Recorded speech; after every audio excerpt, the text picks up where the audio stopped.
Teman-teman sekalian yang dirahmati Allah Subhanahu wa taala, malam ini kita bicara tentang salah satu di antara inti dari iman kepada Allah Subhanahu wa taala. Bisa dibilang hampir semua cabang iman itu intinya adalah sabar. Kita bicara amal soleh apapun dalam Islam, intinya juga sabar. Kita bicara tentang realitas hidup, intinya juga sabar. Dan bahkan kalau kita bicara tentang apa jalan untuk masuk ke surga, banyak. Bisa dengan ibadah, bisa dengan akhlak, bisa dengan ritual, bisa dengan moral, bisa dengan banyak cara untuk masuk ke surga. Tapi semua cara itu intinya sama, sabar. Makanya ketika para ulama membahas bab sabar, maka mereka mengatakan bab sabar ini seperti saudara kembarnya bab iman, bab ikhlas. Ikhlas, sabar. Ini dua saudara kembar. Sehingga kalau kita bicara tentang Islam, kita pasti bicara tentang dua hal ini. Pertama ikhlas, kemudian sabar. Ikhlas dan sabar ini nanti menjadi modal kita untuk istiqomah sampai akhir hayat kita. Maka pada malam ini kita akan ngomongin tentang masalah sabar. Walaupun ini bukan tema baru, bukan materi yang saya pikir baru pertama kita dengar, tapi saya yakin semua kita tetap harus belajar tentang sabar. Karena walaupun 1000 kali kita dengar tentang bab sabar, toh pada kenyataannya kita kadang kalau mau jujur kepada diri kita sendiri, kayaknya kita belum menjadi orang yang penyabar. Syarat menjadi orang yang penyabar bukan sering mendengar wawasan tentang sabar. Baru disebut orang yang penyabar bukan gara-gara dia tahu ayat dan hadis-hadis sabar. Orang yang penyabar itu adalah orang yang sering ngalamin ujian dan dia bisa lewatin ujian-ujian itu, baru disebut penyabar. Walaupun kadang dia nggak tahu ayatnya, walaupun dia nggak hafal hadisnya, walaupun dia nggak tahu wawasan dan ceramah dengan materi tentang sabar, tapi bisa jadi dia lebih penyabar daripada kita yang duduk dalam majelis ilmu tentang bab sabar. Makanya kita butuh terus untuk belajar sabar, di-refresh lagi dengan kajian-kajian kayak gini. Mudah-mudahan dengan sifat sabar kita akan mendapatkan banyak kebaikan dari Allah Subhanahu wa taala. Bicara tentang sabar, kita coba awali dulu dengan tilawah Al-Qur'an, satu pembukaan surat yang isinya persis tentang masalah sabar, yaitu surat Al-Ankabut, surat 29 dari ayat pertama. Surat Al-Ankabut, surat 29 dari ayat pertama. A'udzu billahi minasy syaithanir rajim. Bismillahirrahmanirrahim. Alif lam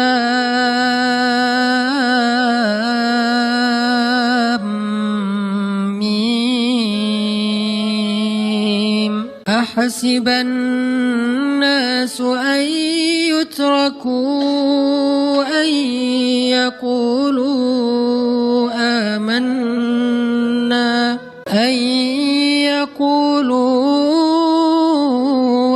amanna wa hum la yuftanun. Walaqad fatanna alladhina min qablihim falaya'lamanna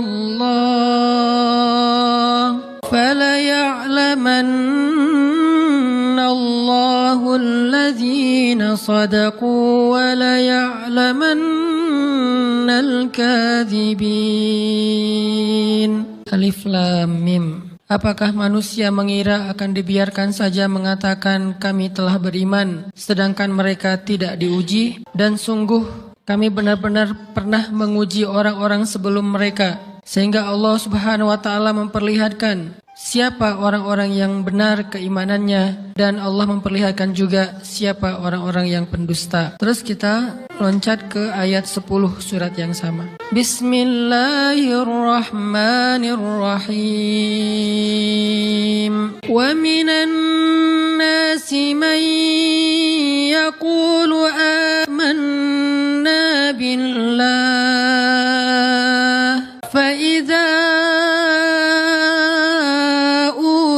في الله جعل فتنة الناس كعذاب الله ولئن جاء نصر من ربك ليقولن إنا كنا معكم أوليس الله بأعلم بما في صدور العالمين وليعلمن الله الذين آمنوا وليعلمن المنافقين. Dan di antara manusia ada orang yang berkata, kami beriman kepada Allah. Namun apabila ia diuji di sisi Allah, ia menganggap ujian manusia itu sebagai azab dari Allah. Dan sungguh jika datang pertolongan dari Tuhanmu, mereka pasti akan berkata, sesungguhnya kami ikut bersama kalian. Bukankah Allah lebih mengetahui apa yang ada di dalam dada setiap manusia? Dan sesungguhnya Allah benar-benar mengetahui orang-orang yang beriman, dan sesungguhnya Dia mengetahui orang-orang yang munafik. Shadaqallahul azim. Teman-teman yang dirahmati Allah Subhanahu wa taala, di ayat kedua surat Al-Ankabut, Allah menyampaikan sebuah sindiran. Allah nyindir dengan bahasa, emangnya manusia pikir Allah akan biarin aja mereka mengatakan kami telah beriman, sementara mereka tidak diuji. Ini Allah lagi menyindir orang-orang yang selama ini berputus asa setelah beriman, berputus asa setelah berhijrah, berputus asa dan mengeluh setelah bertaubat. Allah lagi nyindir mereka nih. Seolah-olah Allah bilang, kenapa setelah kalian beriman malah kalian masih berkeluh kesah? Kenapa kalian setelah bertaubat malah menjadi ragu kepada Allah? Kenapa kalian setelah berhijrah malah jadi labil? Bukankah harusnya setelah kalian menyatakan kami taubat, kami hijrah, kami beriman, harusnya iman kalian makin mantap? Dan bukti bahwa iman kalian mantap apa? Bahwa ketika kalian diuji, kalian sama sekali tidak goyah. Jadi Allah Subhanahu wa taala seolah-olah mengatakan bahwa ujian adalah tabiat iman. Bahwa ujian adalah tabiat iman. Bisa diuji dengan ujian yang kita tidak suka, bisa juga diuji sebaliknya dengan ujian yang kita suka. Bisa diuji dengan ujian yang sifatnya fisik, bisa diuji dengan ujian yang sifatnya harta, bisa juga diuji yang lebih berat lagi dengan ujian yang sifatnya perasaan. Yang jelas, semuanya diuji. Bisa diuji dengan ujian musibah, bisa juga diuji dengan godaan-godaan dari syaitan yang melalui hawa nafsu kita. Bisa diuji dengan kemarahan, dipancing oleh orang lain untuk marah, dipancing di sosmed untuk ngebalas komen-komen mereka, dipancing untuk berdebat, dipancing untuk akhirnya kita saling menjudge, saling menjatuhkan, saling menjelekkan. Ini semuanya bentuknya ujian. Makanya Allah Subhanahu wa taala mengatakan di pembukaan surat Al-Ankabut, kalau ujian itu adalah tabiat iman. Ujian dan keimanan itu nggak bisa dipisahkan. Apa hubungan antara iman dengan sabar? Sehingga Allah Subhanahu wa taala menilai keimanan seseorang itu dengan cara mengujinya. Apa hubungan antara iman dengan sabar? Ternyata ciri yang paling jelas orang yang imannya baik adalah sabarnya. Makin baik imannya, harusnya makin kuat kesabarannya. Jadi orang yang paling beriman itu tidak dilihat dari wawasan agamanya. Itu lebih kepada orang yang berwawasan luas, yang ilmunya banyak. Tapi belum tentu orang yang wawasannya luas adalah orang yang paling baik imannya, belum tentu. Bukankah iblis itu wawasannya luas? Dia mengerti banyak hal yang bahkan kita nggak ngerti. Iblis ngerti tentang dunia di langit. Iblis mengerti tentang alam yang ada di surga, alam yang ada di akhirat. Iblis tahu, bahkan udah masuk surga.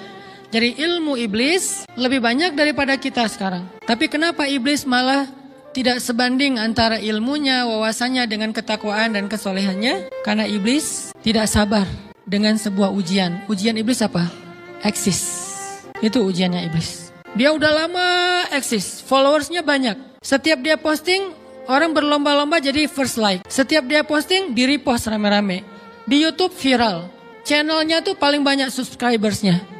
Iblis. Coba cari nanti di YouTube, iblis. Ada nggak channel? Itu udah viral banget loh, eksis banget. Tiba-tiba datang pendatang baru. Muncul pendatang baru. Pendatang baru ini tiba-tiba melejit. Followersnya langsung nambah, kejar-kejaran akhirnya disalib. Pas lagi kayak gitu, dia nggak kuat dengan ujian nama besar, ujian eksistensi, ujian popularitas, ujian siapa yang lebih dihargai, ujian-ujian kayak gitu. Sama kayak kita kadang-kadang ngerasa udah banyak jasa dalam sebuah organisasi, udah banyak jasa dalam sebuah komunitas, udah banyak jasa dalam sebuah lingkungan, masjid, sekolah, organisasi, teman-teman. Kita yang paling sering berkorban. Tapi ternyata yang eksis, yang masuk media, yang masuk TV justru orang lain. Itu kan ujian ya. Nah ini nih yang kadang-kadang ujian namanya zulzilu, diguncang perasaannya. Bukan diuji dengan fisik, kadang-kadang ujian sakit, capek, lelah, buat kita bisa kita lalui tuh dalam sebuah organisasi nih. Kita lagi bikin kegiatan sosial, baksos di sekolah, dengan OSIS-nya, dengan ROHIS-nya, di kampus, dengan BEM-nya, dengan LDK-nya, kita bikin acara baksos. Kan effortnya lumayan ya. Kita begadang untuk meeting, kita survei lapangan, kita kerja, malah tidur sehari cuma 1,5 jam, 2 jam. Fisik kita lelah, fisik kita capek, kadang sampai sakit, sampai dirawat di rumah sakit gara-gara kena misalnya tipes gitu, gara-gara kita habis-habisan bekerja, itu buat kita nggak masalah. Ujian fisik kita lalui. Dan besok mau ngadain lagi, kita yang paling semangat dan aktif. Gak masalah capek juga. Gak masalah juga kita lelah. Gak masalah kurang tidur. Gak masalah berjalan jauh. Gak masalah. 1. Ujian harta. Kita yang justru nombokin. Kita yang nalangin dulu modal-modal untuk kegiatan-kegiatan tersebut. Kalau ternyata gak tercover dananya, akhirnya gak bisa dibalikin talangan kita. Gak apa-apa, kita ikhlas. Kita berkorban dengan harta kita. Butuh apa? Saya bayarin. Butuh apa? Kita lewatin ujian harta, tapi begitu ujian perasaan, kita udah capek, lelah, kurang tidur, nombokin, nalangin habis-habisan, ternyata teman kita yang jadi ketua panitia ada kadang cuman masalah itu doang, atau dia yang jadi PR-nya. Yang namanya PR ketika diliput oleh media kan dia yang muncul mukanya kan, akhirnya diundang oleh misalnya hitam putih lah atau apalah, kok dia yang muncul di sana, atau diundang berdua, tapi sampai di sana dia yang banyak ngomong, kita diam aja. Pulang-pulang pundung. Begitu besok mau ngadain lagi, udah gak mau terlibat. Left group. Kenapa itu terjadi? Ujian zulzilu, perasaan. Itu yang dialamin oleh iblis. Iblis rela banget disuruh beribadah, sujud beribu-ribu tahun, kuat iblis. Kalau kita mungkin jidatnya hitam, kalau iblis mungkin udah kepala-kepalanya hitam, saking rajinnya sujud. Wah, ibadahnya udah ribuan tahun. Iblis disuruh berkorban dengan harta yang dia miliki, dia kasih aja semuanya. Tapi kalau disuruh dia ngalah dari Adam untuk memimpin alamin, menjadi khalifatullahi fil ard, menjadi pemimpin wakilnya Allah di muka bumi, buat iblis ini berat. Kenapa dia? Ana khairum min, saya lebih baik daripada dia. Saya lebih senior daripada dia. Saya lebih sehat daripada dia, saya lebih keren daripada dia, saya lebih. Ujian emosional, ujian ego, ujian perasaan, itu yang lebih berat buat kita. Kadang sakit dan dirugiin orang lain, teman segala macam kita masih oke lah. Selama ini asal kita ngumpul selalu gua yang bayarin, oke deh, nggak usah dibahas. Baru dibahas nanti pas sakit hati. Kalau belum sakit hati kan nggak dibahas kan?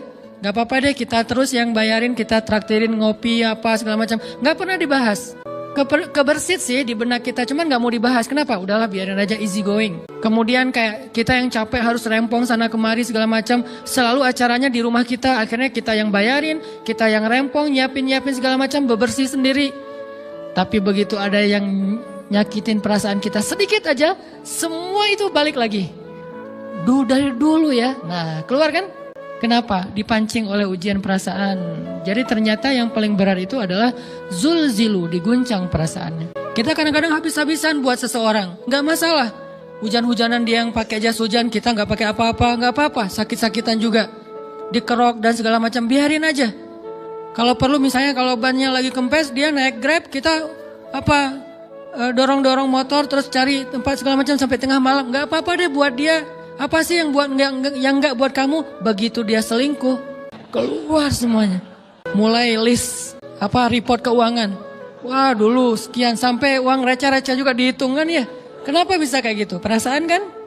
Nah ini nih yang kita coba belajar. Mungkin malam ini kita lebih banyak membahas tentang sabar terhadap ujian perasaan. Karena banyak macam-macam ujian.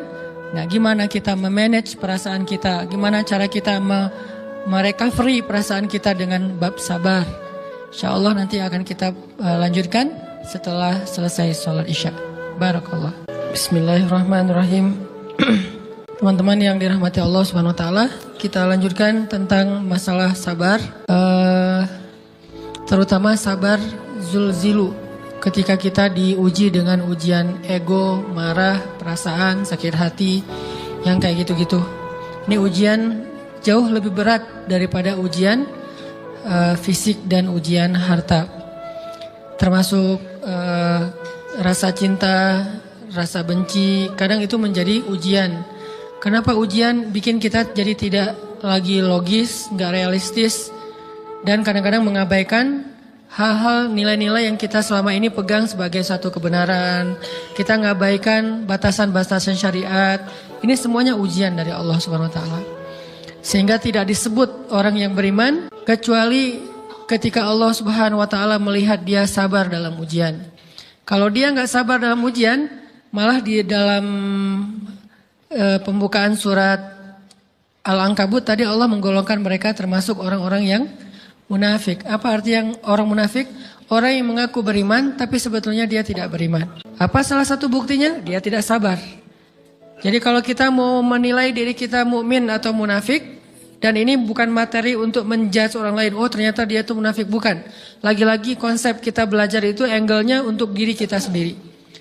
Saya sangat tidak merekomendasikan kita belajar untuk mendapatkan kaca pembesar, mencari-cari kesalahan saudara kita.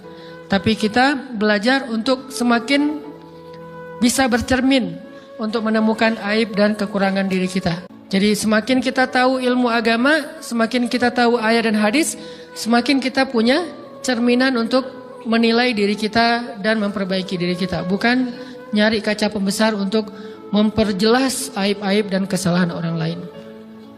Kalau kita pengen menilai diri kita ini orang yang mukmin atau munafik, caranya lihat aja kita sabar nggak nih, terutama dalam masalah emosional, dalam masalah ego, dalam masalah marah, dalam masalah hawa nafsu, dalam masalah perasaan cinta, dalam masalah benci segala macam. Masih bisa nggak kita adil bahkan kepada orang yang kita benci, adil kepada orang yang kita benci, adil kepada musuh sekalipun.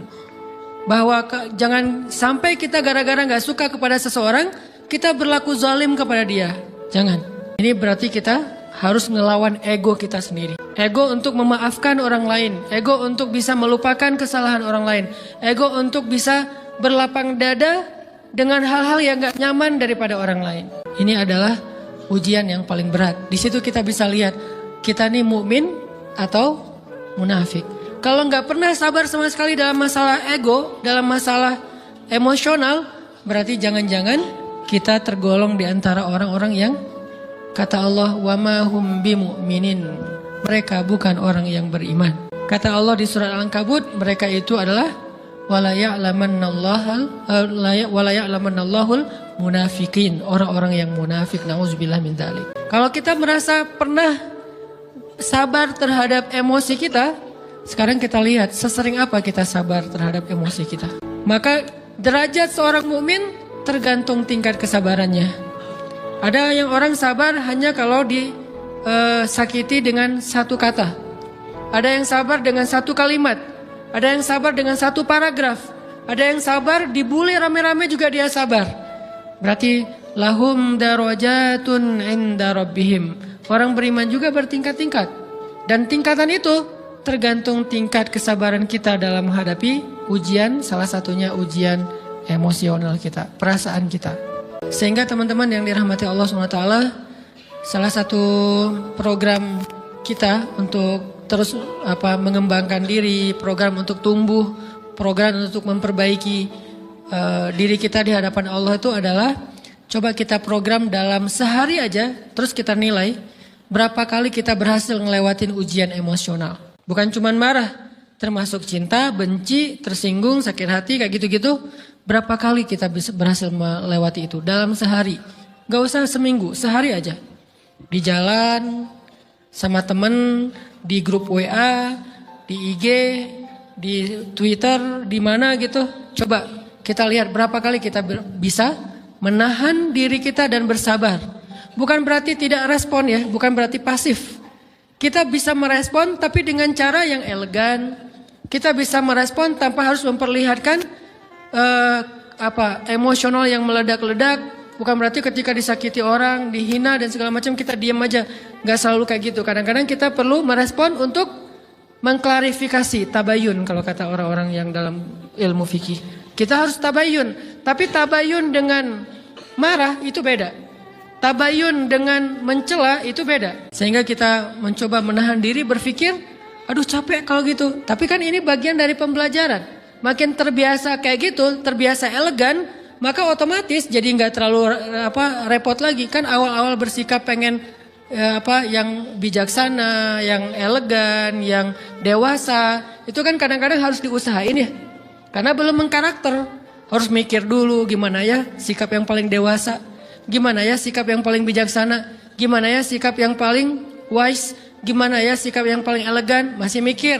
Tapi setelah berkali-kali kita latihan, lama-lama itu menjadi spontanitas kita. Dan kalau udah bisa kayak gitu, insya Allah kita sudah mulai meniru nih akhlak Nabi Muhammad Sallallahu Alaihi Wasallam. Ini ujian perasaan banget.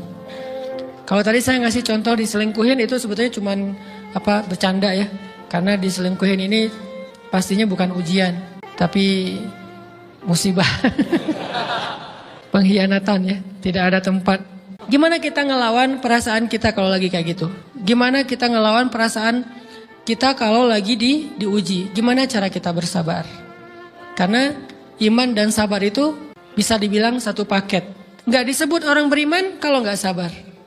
Dan insya Allah orang yang sabar itu adalah ciri-ciri orang beriman. Nggak mungkin disebut orang beriman kalau nggak sabar. Kita pikir memang iman itu hanya ucapan. Kalau iman itu cuma ucapan, inna sholati wa nusuki wa mahyaya wa mamati lillahi rabbil alamin, gampang. Kalau iman itu cuma ucapan, hasbiyallah wa ni'mal wakil, gampang. Kalau iman itu cuma ucapan, la haula wa la quwata illa billah, gampang. Kalau iman itu cuma ucapan, iyyaka na'budu wa iyyaka nasta'in, gampang. Tapi Allah mengatakan, wa ma hum bimu'minin. Ahasiban nasu ayyutraku ayyakulu amanna wa hum la yuftanun. Emangnya cukup dengan hanya mengatakan kami telah beriman lalu tidak diuji? Ternyata iman adalah sabar dalam ujian. Jadi nggak mungkin orang disebut beriman sementara dia tidak sabar, sementara dia emosional, sementara dia temperamen, sementara dia orangnya meledak-ledak, sementara dia orangnya mengeluh, sementara dia orangnya berputus asa. Nggak mungkin. Karena ulama mengatakan la tayasu. La tayasu, jangan berputus asa. Fa innal ya's laisa min akhlaqil muslim atau mukmin. Karena sesungguhnya keputusasaan bukan di antara akhlak orang yang beriman. Orang yang beriman itu tidak pernah berputus asa. Serumit apapun masalah kita, kalau kita punya yakin sama Allah bahwa Allah ala kulli syai'in qadir, maka kita pasti akan punya harapan. Kalau kita yakin bahwa Allahu Akbar, sebesar apapun masalah kita, Allah lebih besar daripada masalah kita kan? Bukankah kita mendengar Allahu Akbar, Allahu Akbar. Ada gitu yang lebih besar daripada Allah? Harusnya kita tidak pernah berdoa kepada Allah sambil mengatakan, ya Allah saya punya masalah besar. Itu sama aja dengan kita ngeledekin Allah. Sama aja kayak kita datang ke teman kita bilang gini, saya mau pinjam duit. Enggak akan banyak kok, saya tahu kamu kalau kebanyakan kamu enggak akan sanggup. Kan enggak mungkin kita ngomong gitu kan ya. Saya lagi banyak hutang nih. Saya mau minta tolong sama kamu. Insya Allah saya enggak akan minta seutuhnya. Saya tahu kamu juga kurang duitnya. Saya minta dikit-dikit aja lah. Kan enggak gitu kan cara kita minta tolong. Sama aja kita doa, ya Allah saya punya masalah besar. Ngomong ke Allah punya masalah besar. Kalau kita ngomong ke manusia kayak gitu wajar. Tapi ke Allah, ya Allah saya punya masalah kecil nih. Apa? Ada hutang sedikit, berapa? 100 M. Allah kan ghaniyun, maha kaya. Jadi jangan pernah mengatakan 100 M itu besar di hadapan Allah. Kita ngeremehin Allah banget. Bukankah Allah maha kaya? Jangan pernah mengatakan bahwa musibah kita, ditinggalkan orang yang kita cintai, dibully seluruh dunia, itu besar di hadapan Allah. Bukankah Allah cukup buat kamu, kata kamu? Inna sholati wa nusuki wa mahyaya hasbiyallahu ni'mal wakil. Jadi Allahu Akbar. Sehingga kalau kita berdoa, ya Allah saya punya sedikit masalah. Bukankah Umar pernah mengatakan, ya nafsi, idza daqat alaikid dunya, fala taquli ya Rabbi indi hammun kabir, faquli ya hammun indi rabbun kabir. Wahai jiwaku, kalau kamu merasakan kesempitan, kegalauan, bingung, sakit, jangan pernah kamu mengatakan, ya Rabbi, saya punya masalah besar. Tapi katakanlah, wahai masalah, saya punya Rabb yang maha besar. Iman dan harapan, berharap, itu nggak bisa dipisahkan. Iman dan sabar itu nggak bisa dipisahkan. Iman dan berserah diri atau menyerahkan urusannya, tawakul atau kita nyebutnya tawakal, nggak bisa dipisahkan. Bagaimana kita mau menyebut diri kita mukmin sementara kita nggak sabar ketika diuji dengan perasaan? Alhamdulillah kalau kita selama ini masih bersabar dengan ujian fisik. Ujian fisik yang setiap hari kita alamin apa? Lelah, capek, pulang kerja, pulang sekolah, pulang dari kampus, ngaji. Capek kan? Belum lagi macet-macetan, belum mandi pula. Dari tadi pagi, dari semalam kurang tidur dan segala macam. Lelah, capek, ngantuk. Kadang-kadang sampai drop kesehatan kita. Kita bisa lalui itu. Gak apa-apa, capek-capek juga. Yang penting saya pengen belajar. Jalan nih jauh-jauh. Ada yang dari Sumedang, ada yang dari Lembang, ada yang dari Banjaran. Dari mana-mana datang pengen ngaji. Jarak jauh gak apa-apa. Macet gak apa-apa, lelah gak apa-apa, habis duit gak masalah. Tapi sampai di sini kesenggol dikit aja sama teman kita dalam ucapan mungkin, dalam ekspresi kadang-kadang kita senyumin gak dibalas senyum. Atau mungkin hal-hal sepele, itu bikin seolah-olah amal kita yang udah habis-habisan tadi jadi berkurang sampai habis pahalanya. Ujian perasaan. Kadang-kadang datang ke sini nggak ada rasa tidak nyaman sedikit mungkin dengan teman kita atau dengan orang yang di sebelah kita. Akhirnya kita merasa tersinggung. Akhirnya kayak jadi berlebih-lebihan. Di tangga, di pintu, pas keluar, di tempat wudhu, di mana. Hal sepele sebetulnya. Tapi mengganggunya bukan fisik kita. Yang terganggu bukan harta kita. Tapi yang terganggu perasaan kita nih. Rasa nyaman kita yang terganggu. Seolah-olah hilang semuanya. Jadi nggak berarti. Ini namanya ujian teman-teman. Mudah-mudahan kita bisa istiqomah dalam masalah perasaan ini. Pertanyaan sederhananya adalah gimana sih cara kita menghadapi itu? Saya juga lagi belajar. Ini bukan kata saya ya. Tapi saya coba merangkum dari beberapa hadis, dari beberapa ayat. Mudah-mudahan ini jadi semacam tips dari Allah, dari Rasul. Cara kita supaya lebih sabar dalam menghadapi ujian. Khususnya ujian perasaan. Pertama, saya mengambil dari hadis riwayat yang diriwayatkan dari Abu Hurairah, hadis Hasan. Nabi SAW mengatakan, "Ma yazalul bala'u bil mu'mini wal mu'minati fi nafsihi wa waladihi wa malihi hatta yalqallaha ta'ala wa ma alaihi khati'ah." Tidaklah seseorang selesai diuji, baik dia laki-laki, orang yang beriman, atau perempuan yang beriman, baik itu ujiannya terjadi pada dirinya, atau melalui anaknya, atau melalui hartanya, artinya ujian harta, ujian fisik, ujian perasaan, sampai dia bertemu dengan Allah, dan dia tidak punya dosa.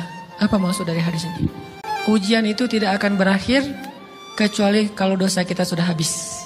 Allah akan menguji kita terus untuk membersihkan diri kita dari dosa. Sehingga yang harus kita coba bangun awareness dalam diri kita kalau lagi diuji, Allah pengen membersihkan dosa saya nih. Sehingga kita ridho dengan ujian, bukan ikhlas ya. Kalau ikhlas ibadah, kalau ujian ridho, rela. Saya ridho ya Allah, walaupun ini berat. Saya ridho ya Allah, walaupun saya berharap Engkau beri jalan keluar. Saya ridho ya Allah, walaupun saya berharap ditolong oleh Allah. Tapi tetap ridho diberikan ujian itu. Sambil berdoa diberikan jalan keluar, ditolong, diberikan keajaiban. Cuman gak mau mengeluh. Dan berdoa meminta jalan keluar bukan mengeluh, itu ibadah. Berdoa itu ibadah dalam Islam. Sehingga Allah suka banget sama hamba yang berdoa. Allah suka dengan hamba yang curhat. Nabi itu kalau lagi curhat, doanya aja bisa berjam-jam cuma doa doang toh. Kayak hadis Aisyah pas lagi cemburu malam-malam kan. Aisyah lagi tidur, ini jatah malamnya Aisyah. Tiba-tiba dia nyari-nyari raba-raba, Nabi gak ada, dicari di kamar mandi gak ada. Biasanya Nabi sholat di sebelah Aisyah. Wah curiga nih, jangan-jangan ke rumah si Fulan. Dicari ke rumahnya, ditelepon gak aktif, mungkin lagi dicas, datang ke rumahnya. Ketuk pintu. Hafsah, Nabi di rumah kamu enggak? Enggak Aisyah, beneran. Cari ke rumah Sofia. Sofia, Nabi di sini enggak? Enggak, beneran. Cari ke rumah Maria. Maria di sini enggak Nabi? Enggak. Kemana ya Nabi? Rumah istri-istri yang lain enggak ada. Pas balik ke rumahnya, ngelewat masjid, ngelihat Nabi lagi sujud di Masjid Nabawi, di mihrab. Dan Aisyah mendengar Nabi menangis sambil berdoa. Dan sujudnya itu seperti membaca 1 juz Al-Quran. Dan itu isinya doa nangis. Robbi, Robbi, Robbi, Robbi. Jadi kalau kita katakan gak usah banyak berdoa sama Allah, malu. Justru Allah suka kepada hamba yang berdoa. Justru sebaliknya, kalau kita jarang berdoa atau enggan berdoa, buat Allah itu orang sombong. Allah gak suka hamba kayak gitu. Kamu gak butuh saya, sama kayak kita lagi ada masalah, punya teman yang punya kelebihan harta, terus kita kayak bingung gitu nyari kesana kemari pinjaman, dia gak dikasih tahu. Pas dia tahu dari orang lain, dia ngomong apa? Kamu gak nganggap saya ya? Emangnya saya bukan teman kamu? Kok kamu punya masalah keuangan tapi saya gak dikasih tahu, malah saya tahunya dari orang lain? Tersinggung kan? Kalau teman kita aja tersinggung, apalagi Allah. Kamu punya masalah kok gak ngomong ke saya, wahai hambaku? Bukan berarti Allah gak tahu, Allah tahu, cuman Allah berhak, bukan ingin ya, berhak untuk dilibatkan. Allah berhak untuk dicurhatin. Allah berhak untuk dijadikan tempat kita untuk habis-habisan menangis dan melampiaskan masalah kita kepada Allah dalam bentuk curhat-curhat dan doa. Sehingga kalau kita berdoa, ya Rabbi, Allah langsung inni qarib, mendekat Allah kepada kita. Jadi teman-teman yang dirahmati Allah, kalau kita punya masalah, kita coba bangun awareness, oh Allah pengen membersihkan dosa-dosa saya nih. Terus kita berdoa, ya Allah bantu saya, ya Allah tolonglah saya, istighfar. Saya kadang-kadang ngerasa nih, kalau ada dosa, ada kesalahan, ada kekeliruan yang saya lakukan misalnya gitu, kalau saya nggak kuat istighfarnya, bentar lagi akan diuji sama Allah. Ujinya macam-macam. Alhamdulillahnya ujiannya masih ketahan. Pasti diuji sama Allah. Kalau istighfarnya nggak kuat, taubatnya tuh nggak kuat, langsung diuji sama Allah. Dan saya langsung sadar, oh, perkencang lagi, perkuat lagi istighfar. Kenapa? Karena kalau istighfar kita kuat, berarti kan dosa kita dihapus dengan istighfar ya. Otomatis ujian kita durasinya berkurang. Makin kuat istighfar, makin berkurang. Kalau istighfarnya udah mantap, udah selesai, Allah cabut tuh ujian kita. Diganti dengan kebaikan. Jadi teman-teman, kita coba sadari, oh kalau Allah menguji saya, emang saya banyak dosa. Sebelum kita mencari kambing hitam, nyalah-nyalahin orang lain, sebelum kita marah kepada orang lain, kadang wajar kita marah kepada orang lain gara-gara ucapannya, komennya, teks dari dia, wajar. Tapi sebelum itu, marah dulu kepada diri kita atas dosa dan kesalahan kita yang baru saja kita lakukan. Atau yang dulu kita lakuin dan belum benar-benar kita tinggalkan. Kalau kita ngerasa banyak dosa di masa lalu sebelum kita taubat, hijrah, berarti mungkin itulah alasan kenapa sekarang kita diuji setelah hijrah.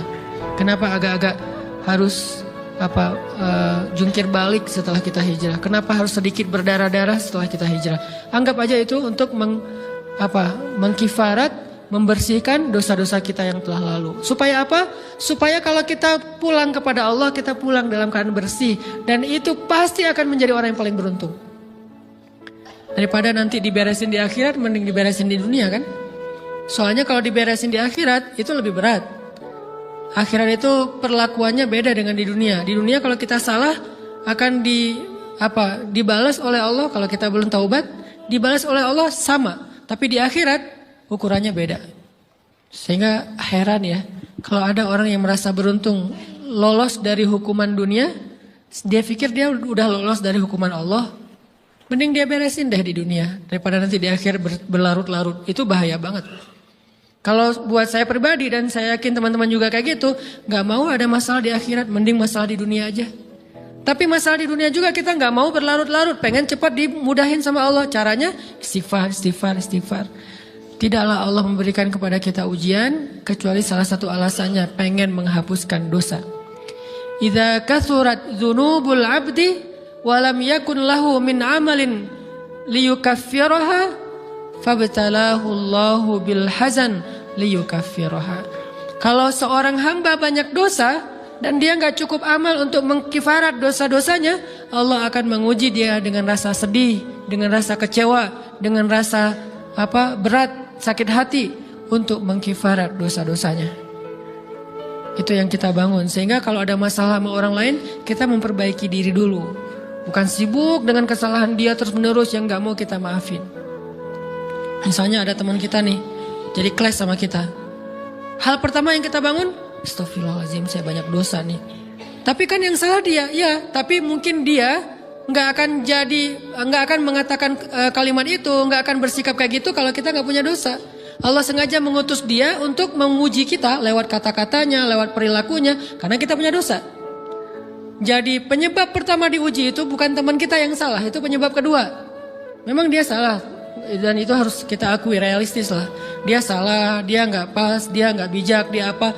Oke, tapi yang mentakdirkan dia salah kepada kita, Allah Subhanahu Wa Taala. Kenapa Allah takdirkan gitu? Karena kita masih punya banyak dosa. Allah kirim kita ujian, bisa manusia, bisa alam, bisa dalam diri kita sendiri. Itu semuanya adalah cara Allah untuk menguji kita dan membersihkan dosa-dosa kita. Ini yang kita bangun pertama. Yang kedua, kata Nabi di dalam hadis Bukhari, "May yuridillahu bihi khairan."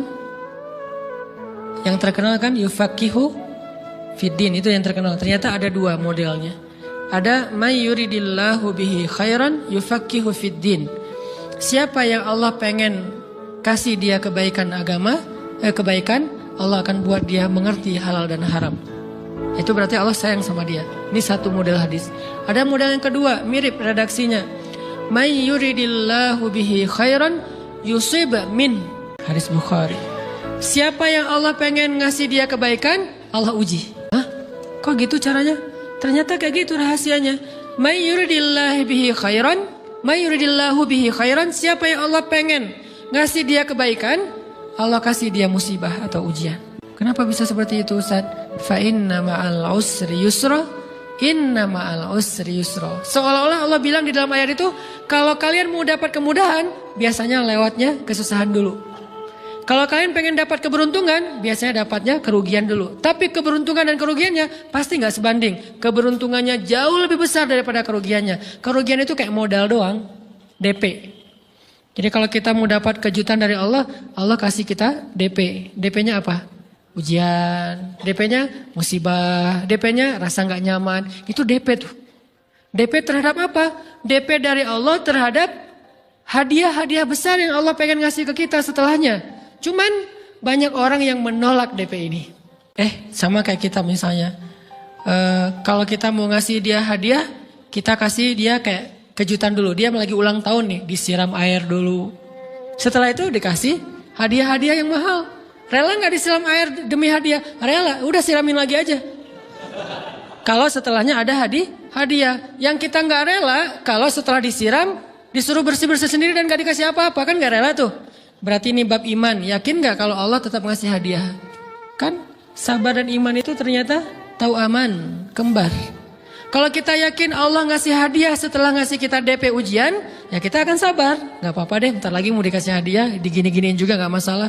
Dibully, diapain sama Allah, biarin aja. Ya Allah saya sabar, kan bentar lagi mau dikasih hadiah nih.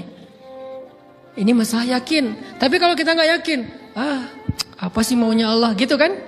Begitu kalimat ini keluar, maka yang muncul setelahnya adalah mengeluh, berputus asa, dan gak akan sabar menghadapi ujian. Ujian, kata Nabi, may yuridillahu bihi khairan. Siapa yang Allah pengen kasih hadiah, siapa yang Allah pengen kasih kejutan, siapa yang Allah pengen kasih pertolongan, siapa yang Allah pengen kasih kebaikan, yusib min. Allah akan uji dia dulu. Ini sunnatullah. Sehingga kalau kita lagi diuji, yang kita lihat jangan ujiannya, apa setelah itu. Gimana ngelihatnya Ustaz, gak kelihatan? Dengan mata hati. Istafti qalbak, tanya kepada hatimu, kelihatan gak? Dengan mata hati. Gimana ngelihat dengan mata hati? Dengan iman. Saya percaya Allah pasti ngasih kebaikan setelah ini. Orang Allah sendiri yang ngomong, gak ada satu huruf pun di Al-Quran yang salah. Apalagi satu ayat, apalagi dua ayat. Fa inna ma'al usri yusra. Ditegesin lagi. Inna ma'al usri yusra. Tapi usr dulu, baru yusr.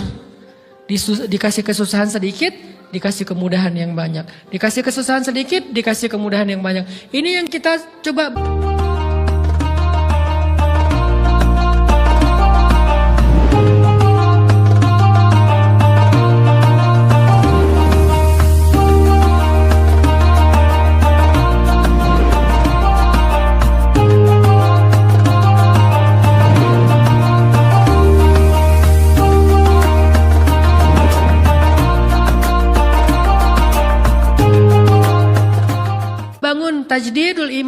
Bangun memperbarui, yakin.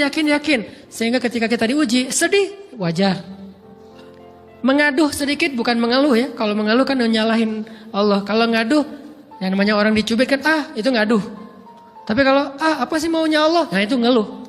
Antara mengadu dengan mengeluh berbeda. Mengadu, itu manusiawi. Sedih, itu manusiawi. Air mata, bahkan bukan hanya manusiawi, itu rahmat dari Allah. Orang yang gak bisa menangis itu yang bahaya. Kalau kita masih bisa menangis, berarti kita masih peka hatinya. Bukankah anak kecil paling sering menangis? Berarti hatinya peka. Siapa lagi selain anak kecil yang paling sering menangis? Cewek. Cowok itu emang gak punya perasaan, makanya jarang nangis. Cewek dikit-dikit nangis. Jangan bilang, cemen banget sih nangis, cengeng apa. Enggak, karena dia perasaannya lebih peka dari kita. Itulah kenapa Allah menitipkan bayi kepada perempuan. Kalau dititipin ke laki-laki, hancur. Di balik kepekaan perempuan, di balik sensitifnya perempuan, di balik perasaannya yang luar biasa, di situ Allah Subhanahu wa taala menitipkan amanah, dia yang paling baik dalam merawat bayinya. Perempuan secara umum mungkin lebih banyak bicara daripada laki-laki ya. Walaupun ada orang yang perempuan pendiam banget, ada yang nggak ngomong sama sekali, misalnya diem-diem aja, ada. Tapi secara umum perempuan lebih banyak berucap daripada laki-laki. Emangnya ini kekurangan? Bukan. Ini kelebihan. Kalau dia berikan itu dalam hal yang tepat. Apa yang tepat? Mendidik anak. Justru karena perempuan banyak ngomong, lebih baik dalam mendidik anak daripada laki-laki. Laki-laki itu kurang mendidik, kurang mengedukasi kepada anak dengan usia tertentu karena dia jarang memahamkan. Salah hanya marah, salah hanya ditegur. Kalau ibunya jelasin, gini sebelum tidur ibunya yang ceritain banyak cerita. Saya sendiri ngalamin. Sering mana seorang ayah sama ibu interaksi sama anak dalam bentuk verbal. Sering ibu. Jadi menangis itu rahmat dari Allah. Gak apa-apa, nangis saja. Dan itu tidak disebut mengeluh. Kamu kok nangis sih? Kan orang Islam harus sabar. Emangnya nangis dengan sabar itu bertolak belakang? Sabar tetap sabar. Ya nangis jalan aja terus nangis. Nangis pakai nangisnya nggak cuma nangis doang, emotikonnya juga nangis, berderai-derai gitu. Sampai air matanya menggenang gitu kan ya. Boleh lah. Ditambah lagi dengan visual menangisnya, posting bahwa dia lagi tertusuk duri dengan postingan kaktus atau apalah. Dia pengen share ke semua orang bahwa saya sedang sedih. Sehingga nanti ketika ada orang yang menghibur dia dengan sedikit kata-kata yang sabar ya segala macam, makin berderai-derai. Itu belum jadi. Kecuali dia keluarkan kata-kata mengeluh, baru dia disebut orang yang banyak mengeluh, berputus asa. Kalau mengaduh, wajar. Walaupun ada nabi udah diuji berat gak mau mengaduh, apalagi ngeluh. Zakaria digergaji, mengaduh aja enggak. Kenapa? Karena kata malaikat, kalau kamu mengaduh sedikit aja, maka Allah Subhanahu wa taala akan menghancurkan kaum ini. Dia kasihan kepada kaumnya, gak mau mengaduh. Satu-satunya orang yang kita tidak boleh mengaduh hanya orang tua. Atau itu mengeluh kalau untuk orang tua. Kalau yang lain gak disebut mengeluh. Kalau ke teman, males gak apa-apa. Jangan sering-sering tapi. Apaan sih? Ke teman boleh. Tapi ke orang tua, saja, itu bukan lagi mengadu, itu sudah mengeluh. Khusus untuk orang tua. Kalau di antara manusia. Kalau kepada Allah dan Rasul, pastinya lebih dari itu. Ketika kita diam saja, tidak langsung beranjak, sami'na wa ata'na labbaik ya rabbi wa sa'daik, gak memenuhi panggilan Allah, itu sudah disebut bagian dari kufur ingkar. Tapi minimal kita mungkin masih mengaduh, kita masih menangis, kita masih lelah, kita masih merasa lemah. Setidaknya kita tidak mengeluh. Kenapa? Kita percaya Allah kalau mau ngasih hadiah kepada hambanya, DP-nya itu ujian. Dan yakinlah hadiahnya minimal 10 kali lipat lebih baik daripada ujian itu. Minimal, karena gak ada amal soleh yang dibalas di bawah 10 kali lipat tuh gak ada. Amal soleh, amal ya bukan niat. Amal yang udah kita kerjakan minimal dibalas 10 kali lipat. Minimal, maksimalnya bighairi hisab, tanpa batas. Bighairi hisab, tanpa batas. Ada yang 700 kali lipat kayak sedekah. Tapi tetap aja ayat sedekah di akhirnya ujung-ujungnya apa? Bighairi hisab juga kan? Berarti sedekah itu minimal dibalas 700 kali lipat. Minimal. Kalau kita yakin. Selalu syaratnya kalau kita yakin. Dan saya ngebuktiin itu banget. Saya pernah ngalamin lagi jalan-jalan di sebuah kota yang ada becak kayunya, becak sepeda gitu ya. Jalan terus saya bilang, Pak berapa ongkosnya? 20.000. Udah naik aja 20.000. Karena kita keliling-keliling kota, ternyata saya jadi kasihan sama dia 20.000. Kasihan kan 20.000 dibayar keliling kota, walaupun pas mampir beberapa tempat mungkin dia dapat tips ya. Tapi saya nggak tega gitu, dia cerita tentang anaknya lagi sekolah, apa segala macam, makin bikin baper kan. Pas selesai, saya kasih dia 100.000. Dari 20.000 dikasih 100.000 karena kasihan. Dan saya yakin nggak mungkin sedekah itu sia-sia. Kan Nabi bersumpah kan, demi zat yang jiwaku di dalam genggamannya, tidak berkurang harta karena sedekah. Demi Allah, kata Nabi, nggak berkurang harta karena sedekah. Berkurang harta karena belanja? Ya. Berkurang harta karena pacaran? Banget. Modal banget kan? Apalagi buat cowok. Tapi berkurang harta karena sedekah? Nggak mungkin, kata Nabi. Demi Allah nggak berkurang harta karena sedekah. Berkurang harta karena istri? Nggak. Karena memberi kepada istri itu pahalanya lebih gede daripada sedekah. Makanya ngemodalin pacaran setelah nikah itu tumbuh berkah. Modal pacaran sebelum nikah itu hapes. Jadi kalau pengen modal nih, ngemodalin cewek, traktir, ngapa-ngapain, bayarin, jangan sebelum nikah. Sebelum nikah jadi orang pelit aja, nggak apa-apa. Tapi setelah nikah jor-joran ngasih, apalagi yang, bayarin semuanya. Kenapa? Pahalanya lebih gede daripada sedekah.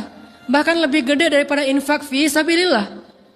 Seorang suami memberi nafkah istri, itu pahalanya terkadang lebih besar daripada kita berinfak untuk fi sabilillah, untuk korban perang. Saya heran kalau ada orang sedekahnya rajin tapi ke istrinya kikir, aneh, berarti dia gak ngerti konsep. Padahal memberi kepada istri itu selama itu kebutuhan pokok ya, dan sedikit entertain, gak apa-apa asal gak berlebihan, itu luar biasa. Makanya saya kalau jalan sama istri yang yang mana? Itu yang Onit suka. Oh ya, Onit suka. Kasih aja. Kenapa? Minta ini. Kasih. Selama ada kan kenapa gak dikasih kan ya? Nanti Allah ganti. Makin rajin kita ngebayarin istri kita, ngebelanjain istri kita, makin Allah ngasih yang kita gak pernah duga-duga. Sampai istri kita cemburu sama kita. Kok kamu duitnya banyak banget sih? Kan gara-gara aku sering ngasih ke kamu. Ya udah sini lain lagi. Mau ditransfer berapa gitu kan ya? Saya ngasih 100.000 ke si bapak. Dan saya yakin teman-teman sedekahnya pasti lebih dari itu karena 100.000 saya sebut. Kalau 1 juta ke atas saya nggak mau nyebut, malu dong, ria ya.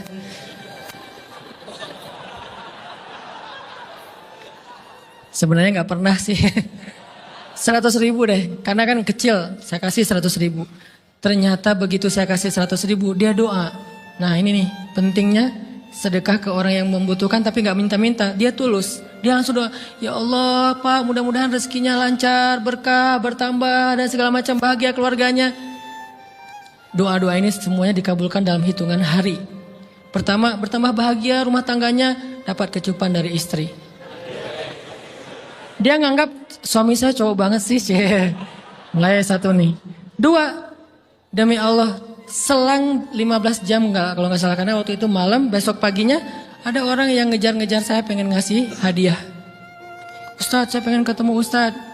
Maaf, saya nggak bisa ketemu sekarang, lagi rush, lagi tight schedule, gitu-gitulah, sok-sok gaya nggak jelas gitu ya. Terus Ustadz, saya pengen banget ketemu. Dia nggak ngomong pengen ketemu apa. Kalau dia bilang mau ngasih duit kan langsung saya prioritaskan kan ya. Berhubung dia nggak ngomong, ya udahlah, saya sok-sok jual mahal gitu. Tapi yang namanya rezeki kan gimana kita tolak, dia datang kan. Saya nolak. Pokoknya sebentar aja 5 menit nggak akan ganggu waktu Ustadz. Ya udah besok pagi ya pas breakfast gitu. Pakai gaya-gaya dikit breakfast. Pas breakfast, oh ya siap Ustadz. Jam berapa? Jam 8. Udah janjian jam 8. Mungkin orangnya nih dengar live streaming, Pak jazakumullah khair jaza. Makasih banyak, mudah-mudahan Allah tambahkan rezekinya. Terus beliau besok mau flight ke luar kota jam 8. Akhirnya ngubungin lagi malamnya, Pak Ustadz maaf gak bisa ketemu besok. Karena saya jam 8 itu jadwal terbang. Oh ya udah nggak apa-apa. Senang dong saya nggak jadi ketemu kan. Tahu gitu kan nyesel saya tuh. Senang. Besok pagi jam 6 Pak Ustadz. Alhamdulillah ternyata penerbangan saya di delay ke jam 11. Allah delay penerbangannya demi ngasih rezeki buat saya. Kan luar biasa kan. Nah, ini hikmah kepedean saya, kegeeran kepada Allah gitu. Di delay demi saya. Kan kadang-kadang GR ya di depan Allah ya. Robbi akroman kan gitu ayatnya. Allah memuliakan saya dengan istighfar tetap. Akhirnya saya bisa ketemu Ustaz. Saya nggak baca WA-nya, terlambat baca, baru baca jam 8. Dia udah mulai agak putus asa, kayaknya udah gak mungkin ketemu nih. Jam 8 pas saya baca, ternyata orangnya nggak di delay. Ya udah saya balas, ya udah sekarang saya tunggu ya jam 9, maaf cuma sebentar. Nggak apa-apa Ustaz, 5 menit. Datang dia, datang ngasih apa coba? Ngasih duit 200 juta. Demi Allah, cuman berselang beberapa jam, saya tolak-tolak. Tahu gitu Pak, datang malam ini aja.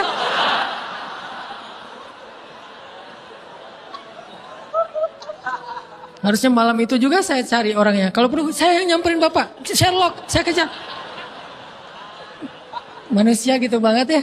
Tapi Masya Allah di situ saya jadi tahu, doa orang itu lebih akurat, lebih mantap, lebih diijabah daripada doa saya. Mungkin bukan karena sedekah, tapi karena doa setelah sedekah, ya Allah dan segala macam dimudahkan sama Allah. Itu luar biasa loh. Saya nggak percaya, saya pikir main-main. Orang nih iseng kayaknya pengen ketemu doang, pengen selfie. Ternyata pas saya cek, ditransfer, di capture, Ustadz udah ditransfer. Saya, jangan-jangan nih jebakan Batman gitu ya. Nyari-nyari sana segala macam. Alhamdulillah ternyata emang niat baiknya pengen, alhamdulillah saya terkesan, saya dapat hidayah lewat Ustadz segala macam. Sekarang saya pengen membalas jasa Ustadz walaupun kecil 200 juta. Untung saya nggak kaget dan kemudian pingsan. Pak 200 juta stroke kan ya, bahaya. Lebih mahal dari 200 juta. Ini keajaiban ya teman-teman. Jadi kita tuh, saya kan sering bilang keajaiban itu terjadi tergantung tingkat iman. Bukan saya udah soleh banget, enggak. Saya belajar terus untuk yakin deh sama Allah. Modal kita tuh kan gini sebetulnya kan. Duit kita tuh banyak loh teman-teman. Cuman gak disimpan di bank, gak disimpan di saku. Disimpannya di sisi Allah. Bedanya apa sih? Kenapa kita kalau disimpan di bank tenang? Saya lagi punya duit banyak dari 100 juta. Di mana? Di bank. Aman. Kenapa kalau disimpan di saku? Aman. Tenang. Kenapa kalau disimpan di Allah gak tenang? Kenapa kalau disimpan di Allah kita bilang gak punya duit? Ini kan gak fair sama Allah. Gak punya duit nih. Siapa bilang gak punya duit? Kan ada Allah. Tinggal minta sama Allah. Tapi gak ada wujudnya. Tapi kan ada janjinya. Bukankah janji Allah lebih kuat daripada wujud? Bukankah iman harusnya lebih mantap daripada sesuatu yang konkret yang kita lihat? Ada duitnya di sisi Allah. Kenapa gak dikasih? Karena kita belum butuh. Kalau kita yakin duit kita itu ada di Allah, tapi dikasihnya pas kita butuh. Begitu butuh ya Allah, langsung dikasih sama Allah. Itu banget benar-benar terjadi dalam kehidupan kita. Pasti kayak gitu. Tingkat tergantung kita yakin apa enggak. Nih kalau Allah bilang, "May yuridillahu bihi khairan", Allah kalau pengen ngasih hadiah kepada seorang hamba, Allah kalau pengen ngasih kejutan kepada seorang hamba, yusib. Allah kasih dia ujian sedikit aja. وَلَنَبْلُوَنَّكُمْ بِشَيْءٍ sedikit, بِشَيْءٍ مِنَ الْخَوْفِ وَالْجُوعِ وَنَقْصٍ مِنَ الْأَمْوَالِ وَالْأَنْفُسِ وَالثَّمَرَاتِ وَبَشِّرِ الصَّابِرِينَ.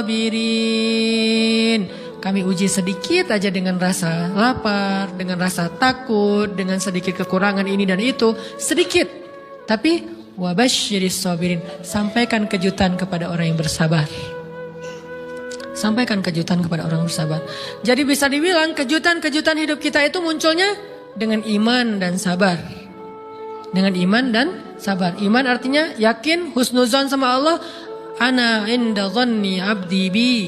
Aku tergantung prasangka hambaku kepadaku. Sabar, wasta'inu bis sabri was shalah. Minta pertolongan Allah, caranya dengan sabar, kemudian dengan sholat. Pasti Allah tolong. Ustaz, saya udah sabar. Sabar lagi. Isbiru wasabiru. Kalau udah sabar, bersabar lagi. Sampai kapan Ustaz? Sampai Allah Subhanahu wa taala benar-benar mengakui kesabaran kita. Setelah itu Allah pasti kasih. Terus apa yang harus saya lakukan Ustaz? Buktikan di hadapan Allah kita itu hamba yang penyabar. Jangan bilang ya Allah saya kan sabar. Jangan, tunjukin aja. Ya Allah kurang apa lagi dari saya? Tunjukin aja. Nanti Allah sendiri yang akan memberi kita gelar sabirin. Sehingga Allah bilang wabasyiris sabirin. Sampaikan berita gembira kepada hambaku yang sabar. Dan kalau Allah udah ngasih berita gembira, itu beruntun loh. Kita sabar kayak Allah tahan dulu nih ya. Kejutan, Allah tahan dulu hadiahnya buat kita tuh, ditahan, tahan. Makin lama makin sulit pastinya, makin lama makin berat, makin lama makin berat, makin berat. Begitu dibuka kerannya, itu nggak ada selesai-selesainya. Sampai kita kebingungan, loh, kok datang terus-terusan? Kayak gitu cara Allah memperlakukan hambanya. Nabi Ayub, sakit pertama, sakit fisik. Sakit kedua, sakit hati. 2 penyakit Nabi Ayub. Fisik pertama, beliau lumpuh, beliau sakit. Sakit hatinya apa? Ditinggalkan oleh orang-orang terdekatnya. Anaknya meninggal. Sedih kan? Kemudian pembantu-pembantunya pada resign. Makin kecewa. Dasar kalian. Kemudian teman-temannya pada menjauh. Grupnya nge-live dia. Bukan dia live grup. Grupnya yang nge-live dia. Orang unfollow. Tiba-tiba followersnya tinggal 1 doang. Yang tadi ada ribuan, sekarang tinggal 1. Istri satu-satunya yang masih setia mendampingi beliau. Tinggal 1 followersnya. Kebayang gak tuh? Yang posting udah sepi, udah gak ada yang nge-like. Istri aja yang nge-like. Ini nih, Nabi Ayub. Ditambah lagi, datang keluarganya ke rumah Nabi Ayub. Gak mau ketemu dalam jarak dekat. Dari luar ngomongnya, Ayub, kami gini. Kemarin kamu harta kamu tuh kan kamu ada masalah minjam duit karena istri kamu nih. Gimana nih bayarnya? Terus mereka tutup muka, nggak mau tertular. Mereka bilang jangan dekat-dekat dengan Ayub. Yang lebih parah lagi ada yang sampai nuduh gini. Ternyata ya, kamu itu selama ini bukan orang soleh. Selama ini kamu tuh pura-pura pencitraan ordai. Ini buktinya nih. Ternyata akhirnya Allah tunjukin juga borok kamu, aib-aib kamu. Ternyata kamu itu selama ini orang munafik. Jadi Nabi Ayub malah dituduh orang jahat, orang yang terkutuk, yang sama ini mencitrakan diri sebagai orang baik, gara-gara sakit itu dituduh demikian. Sedih luar biasa, bertahun-tahun, ada riwayat mengatakan 17 tahun, ada yang mengatakan lebih atau kurang. 17 tahun, ditahan semua kebaikan oleh Allah, kecuali 1, iman. Sehingga Nabi Ayub tetap yakin Allah maha baik, pokoknya yakin Allah maha baik. Allah, gimana pun diuji, Allah maha baik. Diambil anaknya, Allah maha baik. Diambil kesehatannya, Allah maha baik. Diambil hartanya, Allah maha baik. Jadi orang yang tadinya paling kaya di negerinya, sekarang paling miskin di negerinya. Kebayang gak tuh dibalik 180 derajat. Yang tadinya paling kaya, gak ada yang lebih kaya daripada Ayub. Sekarang yang paling miskin, gak ada yang lebih miskin daripada Ayub. Allah maha baik, Allah maha baik, Allah maha baik. Husnuzan kepada Allah. Dan itu gak sehari 2 hari, 17 tahun husnuzon kepada Allah. Pada puncaknya ketika istri beliau harus menjual rambut, gundul, potong rambut, dijual demi apa? Udah gak tahu lagi ngemodalin apa untuk ngasih makan Nabi Ayub. Akhirnya nyari-nyari kerja gak ada yang nerima, jual rambut, pakai jilbab di rumah gak buka-buka jilbab. Ayub curiga, yang kenapa kamu gak buka jilbab di hadapanku? Gak apa-apa, kan lagi musim panas, gak apa-apa. Akhirnya Nabi Ayub minta tolong dibukain ada apa, curiga kan. Pas dibuka udah botak rambut istrinya. Nabi Ayub menangis. Kenapa? Apa yang terjadi? Istrinya bilang, suamiku gak ada lagi modal buat kita makan. Saya cari-cari kerja sana sini gak ada yang nerima. Bahkan untuk mandiin hewan aja gak diterima. Akhirnya saya jual rambut saya, mudah-mudahan bisa untuk kita makan beberapa hari. Istrinya keluar, Nabi Ayub menangis, baru Nabi Ayub berdoa. Itu juga doanya malu-malu dan husnuzon. Malu-malu, husnuzon. Gimana kalimatnya? Rabbi massaniyaddur. Ya Allah, saya sakit. Gitu doang ngomongnya. Bukan, ya Allah udah sekian tahun saya sakit, saya gini, saya gitu. Enggak. Ya Allah, saya sakit. Wa anta arhamur rahimin. Tapi tetap ya Allah buat saya engkau yang paling baik. Coba, masih ngomong gitu. Arhamur rahimin. Gak apa-apa. Jadi seolah-olah mau ngomong, ya Allah saya sakit. Tenang, saya gak ngeluh ya Allah. Engkau tetap yang paling baik. Gitu coba Nabi Ayub ke Allahnya tuh. Langsung Allah munculkan mata air di bawah kaki Nabi Ayub. Tiba-tiba beliau jadi basah, mandi. Sembuh semua penyakit, rontok dengan semua luka-lukanya. Dan wajah Nabi Ayub semua tubuhnya menjadi muda. Yang usianya tadi udah 80-an tahun. Tiba-tiba menjadi di antara 35 tahun. Itu usia ideal. Maaf ya, saya usianya kurang lebih segitulah. Usia penduduk surga antara 30 sampai 40 tahun. Itu usia penduduk surga. Dan usia itu mempertemukan 2 kebaikan. Fisiknya sudah sempurna dan akalnya juga kebijaksanaannya sudah sempurna. Kalau di bawah 30 tahun, fisiknya sempurna, akalnya belum sempurna. Kalau di atas 40 tahun, akalnya sempurna, fisiknya sudah berkurang. Antara 30, 40, 45 ya kurang lebih segitulah. Nabi Ayub menjadi muda lagi. Jadi keren. Persis kayak masa mudanya.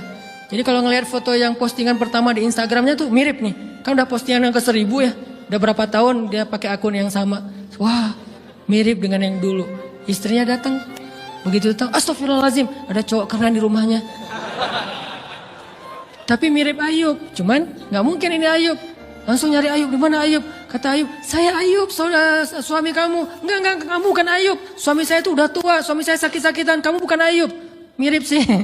Akhirnya, saya Ayub. Apa buktinya kamu Ayub? Ditunjukkan buktinya oleh Nabi Ayub. Apa buktinya? Nabi Ayub menyampaikan beberapa kenangan mereka berdua di masa lalu yang gak ada yang tahu kecuali mereka berdua. Itulah pentingnya kita menyimpan kenangan.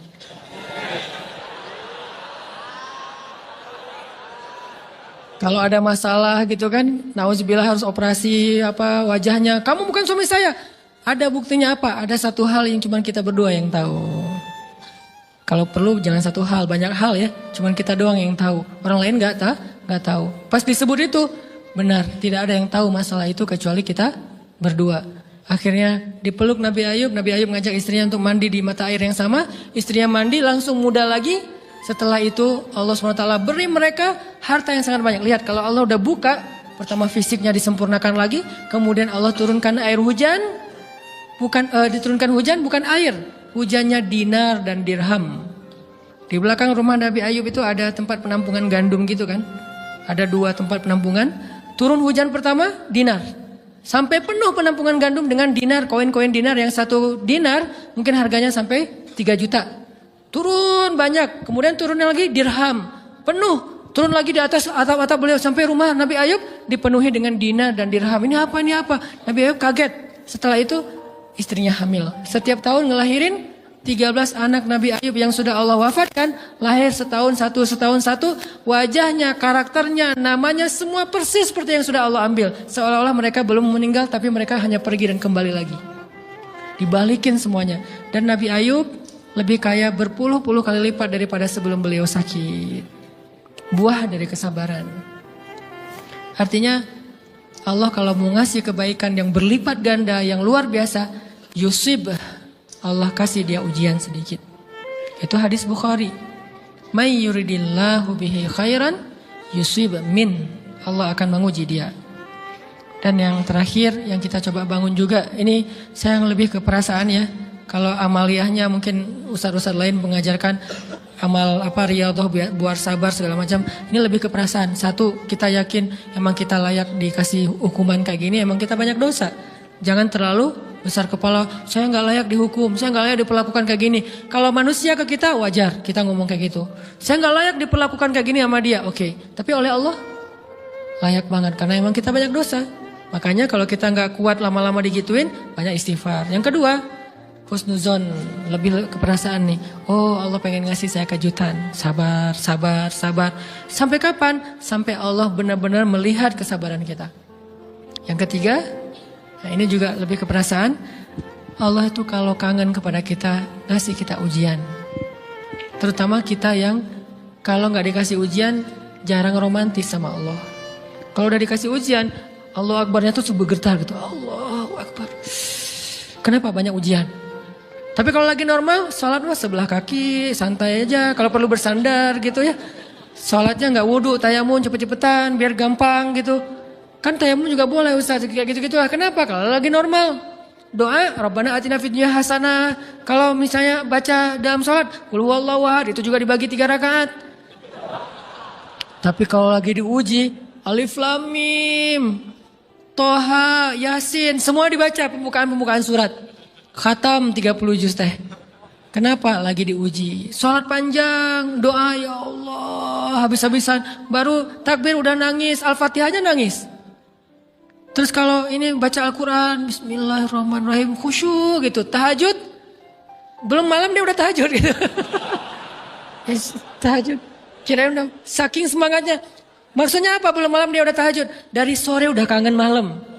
Kapan ya malam, kapan ya tengah malam, kapan ya saya pengen tahajud, kangen dengan tahajud. Kan ada orang kayak gitu, saya kenal beberapa orang yang katanya hanya menunggu malam aja setiap hari. Setiap pagi, kapan ya malam. Pas malam bahagia tahajud. Pagi lagi kapan yang malam? Artinya belum malam udah tahajud, saking kangennya dengan tahajud. Rindu banget sama Allah, romantis banget dengan Allah. Khatam Al-Quran berkali-kali dalam seminggu. Begitu dia dikasih jalan keluar, menjauh sampai lupa sama Allah. Sehingga kalau Allah kangen sama dia, Allah kasih dia ujian dikit. Ta'ala ya abdi, kesini wahai hambaku, kesini. Biar kita berdua-duaan lagi nih. Kalau gak mau digituin, tetaplah dekat kepada Allah walaupun kehidupan kita dalam keadaan mudah. Tetaplah romantis sama Allah, tetaplah gampang tersentuh oleh ayat-ayat Allah walaupun hidup kita dalam keadaan normal. Mudah-mudahan 3 rahasia ini bisa menjadikan kita berhusnuzon dan terbangun awareness kita ketika kita lagi diuji. Terutama ujian-ujian yang spontan muncul dari kata-kata teman kita, dari sikap orang lain. Langsung ingat, oh saya mau ada dosa yang mau Allah hapus. Oh habis ini mau dikasih kejutan. Oh Allah lagi pengen dekat sama saya. 3 hal ini mudah-mudahan terus kita latih. Awarenessnya yang dilatih, bukan hadis-hadisnya yang dihafal. Mudah-mudahan ketika diuji spontan kita langsung sadar, langsung balik on the track. InsyaAllah Allah Subhanahu Wa Taala istiqomahkan kita fis sarra wa fit dharra, dalam keadaan suka maupun dalam keadaan duka.